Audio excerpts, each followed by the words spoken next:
EPS 95 सांसद ने श्रम मंत्रालय से पेंशन धारकों की पेंशन वृद्धि की मांग, लिखा पत्र। सांसद भरत सिंह दाबी ने केंद्रीय श्रम मंत्री को पत्र लिखकर ईपीएस 95 पेंशन धारकों की पेंशन 77,500 रुपये मासिक करने की मांग की है। इसमें महंगाई और चिकित्सा भत्ता भी शामिल है। आगामी बजट में इसका ऐलान हो सकता है, जिससे पेंशनरों को राहत मिलेगी।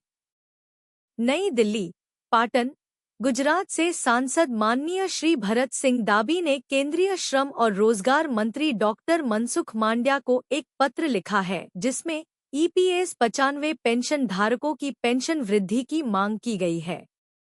यह पत्र 3 जुलाई 2024 को लिखा गया था और इसमें पेंशनरों की मौजूदा समस्याओं और उनके समाधान की विस्तृत जानकारी दी गई है। पेंशन राशि में वृद्धि की मांग। गुजरात प्रांत के ईपीएस 95 पेंशन धारकों की संख्या और उनकी व्यथा को ध्यान में रखते हुए सांसद भरत सिंह दाबी ने मांग की है कि पेंशन की राशि को बढ़ाकर कम से कम 7,500 रुपये मासिक किया जाए। इस राशि में महंगाई भत्ता और चिकित्सा भत्ता भी शामिल हो। पेंशनरों को बेहतर चिकित्सा सुविधाएं भी उपलब्ध कराई जाएं। पेंशनरों के लिए समर्थन। 7 साल पहले पेंशनर संगठन के राष्ट्रीय अध्यक्ष श्री अशोक रावत को भरत सिंह जी ने एक वादा किया था, जिसे पूरा करने के प्रयास में यह पत्र लिखा गया है। पत्र के अंत में सांसद महोदय ने वृद्ध पेंशनरों की लंबे समय से लंबित मांगों को हल करने का अनुरोध किया है। एनएसी की भूमिका। एनएसी के राष्ट्रीय अध्यक्ष कमांडर अशोक रावत ने 5 दिसंबर 2023 को एनएसी के प्रतिनिधिमंडल के साथ दिल्ली में सांसद भरत सिंह दाबी से मुलाकात की थी। इस मुलाकात के दौरान पेंशनरों की समस्याओं को विस्तार से बताया गया था। इसके बाद ही सांसद महोदय ने यह पत्र लिखकर पेंशनरों की मांगों को मंत्रालय तक पहुंचाया। बजट में हो सकता है ऐलान। उम्मीद की जा रही है कि आगामी बजट सत्र में पेंशन वृद्धि और चिकित्सा सुविधाओं के विस्तार का ऐलान किया जा सकता है। इससे ईपीएस 95 पेंशन धारकों को काफी राहत मिलेगी और उनकी जीवन शैली में सुधार होगा। ईपीएस 95 पेंशन धारकों की पेंशन वृद्धि की मांग को लेकर सांसद भरत सिंह दाबी का पत्र एक महत्वपूर्ण कदम है। यह पेंशनरों की समस्याओं को दूर करने और उन्हें बेहतर जीवन प्रदान करने की दिशा में एक बड़ा प्रयास है। पेंशनरों और उनके परिवारों के लिए यह एक बड़ी राहत की खबर हो सकती है। पीएफ वालों को जल्द मिलेगी खुशखबरी। अकाउंट में कब आएगा ब्याज का पैसा? देखें। ईपीएफओ ने वित्तीय वर्ष 2023 से 24 के लिए ईपीएफ की ब्याज दर 8.15% से बढ़ाकर 8.25% कर दी है, लेकिन ब्याज अभी तक जमा नहीं हुआ है। ब्याज जमा करने की प्रक्रिया जारी है और 23 जुलाई के बाद ट्रांसफर हो सकता है। ईपीएफ सदस्य ऑनलाइन और ऑफलाइन राशि निकाल सकते हैं।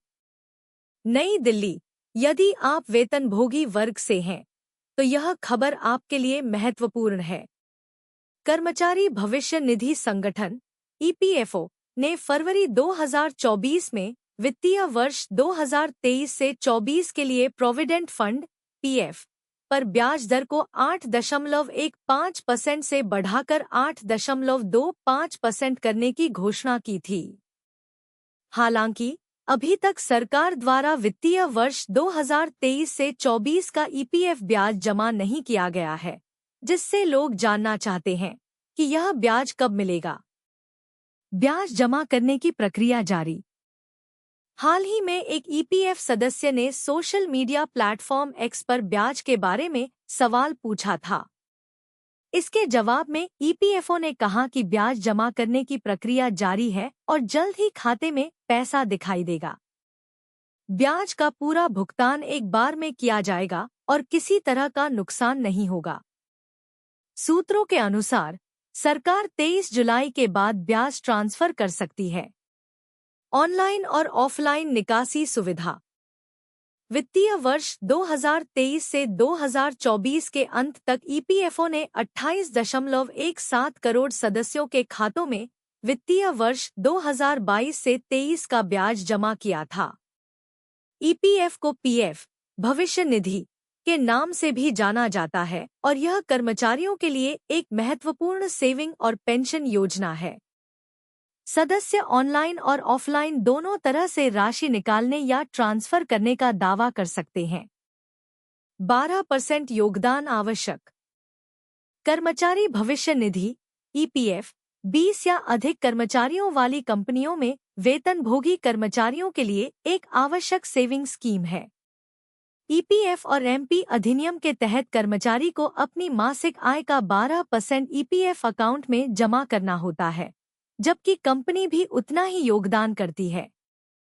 कर्मचारी का पूरा योगदान ईपीएफ अकाउंट में जमा होता है, जबकि कंपनी के योगदान का 3.67% ईपीएफ अकाउंट में और 8.33% कर्मचारी पेंशन योजना ईपीएस में जाता है। वित्तीय वर्ष 2023 से 2024 के लिए ईपीएफ की ब्याज दर 8.15% से बढ़ाकर 8.25% कर दी गई है। इसका मतलब है कि आपके ईपीएफ अकाउंट में जमा राशि पर अब पहले से अधिक ब्याज मिलेगा। पीआईबी के अनुसार ईपीएफ बोर्ड ने पिछले वर्ष सदस्यों के खातों में 1.07 लाख करोड़ रुपए की रिकॉर्ड राशि बांटने की सिफारिश की थी। 7 एचसीपीसी केंद्रीय कर्मचारियों को मिलेगी तगड़ी खुशखबरी। महंगाई भत्ते में जोरदार उछाल 52% से ऊपर पहुंचा। आगे क्या?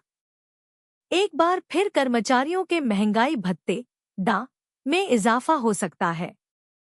अब से केवल 2 दिन बाद जून 2024 का एकपाई इंडेक्स के नंबर जारी होने वाला है। 7 एचसीपीसी केंद्रीय कर्मचारियों को जल्द ही बड़ी खुशखबरी मिल सकती है। बता दें, 1 जुलाई 2024 से एक बार फिर कर्मचारियों के महंगाई भत्ते डा में इजाफा हो सकता है।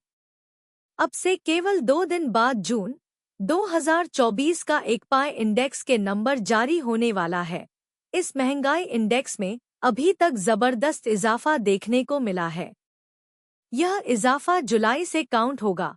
ऐसा इसलिए क्योंकि महंगाई भत्ते में कितना इजाफा किया जाएगा, यह जनवरी से जून महीने के महंगाई इंडेक्स के नंबर तय करेंगे। हालांकि अगले महीने जारी होने वाले महंगाई इंडेक्स के नंबरों में अच्छे उछाल की संभावनाएं बनी हुई है। ऐसे में 7वें वेतन आयोग के तहत वेतन प्राप्त कर रहे केंद्रीय कर्मचारियों में महंगाई भत्ते में कितना इजाफा देखने को मिलता है, यह जल्द ही पता चलेगा। 52% से ऊपर का होगा उछाल। आपकी जानकारी के लिए बता दें, जनवरी 2024 से जून 2024 तक के लिए केंद्रीय कर्मचारियों के महंगाई भत्ते का ऐलान सितंबर तक हो जाएगा। अभी केंद्र सरकार के कर्मचारियों को 50% डीए मिल रहा है, जो जनवरी 2024 से लागू है।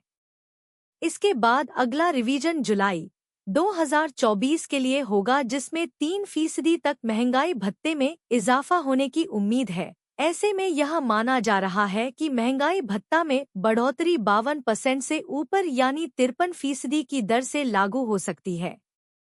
ऐसा इसलिए क्योंकि यह चर्चा थी कि कर्मचारियों के महंगाई भत्ते की कैलकुलेशन 50% का मार्क क्रॉस करने पर 0 से शुरू कर दी जाएगी, जिसमें 50% के हिसाब से जिसका जितना वेतन बनेगा उसे बेसिक सैलरी में मर्ज कर दिया जाएगा। वर्ष 2016 में भी 7वें वेतन आयोग लागू करते समय इसे 0 किया गया था, क्योंकि उस समय महंगाई भत्ते को मापने वाले इंडेक्स के बेस ईयर को बदलकर 2016 किया गया था। कैसे होगी डीए की गणना? बता दें, महंगाई भत्ते की गणना अखिल भारतीय उपभोक्ता मूल्य सूचकांक एकपाई का उपयोग करके की जाती है, जिससे पता चलता है कि रोजमर्रा की कीमतें समय के साथ कैसे बदलती है। लेबर ब्यूरो द्वारा आईसीपीआई इंडेक्स के 4 महीने के नंबर जारी कर दिए गए हैं, जिसमें अब जुलाई में जून का नंबर जारी किया जाएगा। इससे पहले महीने में महंगाई भत्ते का स्कोर 51.95% पर था, जो अब बढ़कर 52.43% तक पहुंच गया है, जिसके आखिरी नंबर जुलाई के अंतिम सप्ताह यानी 31 जुलाई तक आएंगे। कर्मचारियों के दाको शून्य करने का क्या है नियम? कर्मचारी के महंगाई भत्ते की कैलकुलेशन को शून्य से शुरू करने को लेकर सरकार ने यह स्पष्ट कर दिया था कि इसे लेकर ऐसा कोई प्रस्ताव उनके पास नहीं आया है और न ही ऐसा कोई नियम बनाया गया है। हालांकि जब भी नया वेतनमान लागू किया जाता है तो कर्मचारियों को मिलने वाले डीए को मूल वेतन में जोड़ा जाता है। हालांकि नियम के अनुसार कर्मचारियों को मिलने वाले पूरे महंगाई भत्ते को बेसिक सैलरी में जोड़ा जाना चाहिए, लेकिन वित्तीय स्थिति के आड़े आने से ऐसा नहीं हो पाता। इसमें साल 2016 इसलिए विशेष था क्योंकि इसमें बेस ईयर बदला गया था।